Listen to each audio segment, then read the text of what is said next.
A large proportion of heartburn comes from something called hiatal hernia. Now, that might sound complicated, but hiatus basically just means a hole, and hernia just means a little bulge, or a bulge through the hole. So hiatal hernia, in this case, would just be where your stomach is bulging through your diaphragm. And it normally comes from a weakened diaphragm, and then at some stage, from increased abdominal pressure, the stomach bulges up through the diaphragm. So here's a good representation of it here.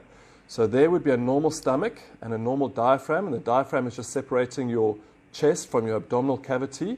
And with hiatal hernia, what happens is part of your stomach bulges up, pushing through the diaphragm.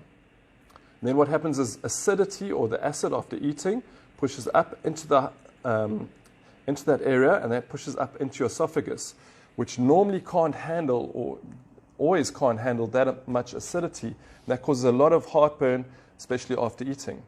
Now, there is a way to treat this, and the way that we treat this is to actually get your fingers in underneath the diaphragm. It's quite painful, and to pull down on the stomach until eventually that pops and releases, and then to give core strengthening exercises to strengthen up the diaphragm, because if you're strengthening up your abdominal cavity or your abs, you're strengthening the diaphragm, because that forms part of your core. Thank you.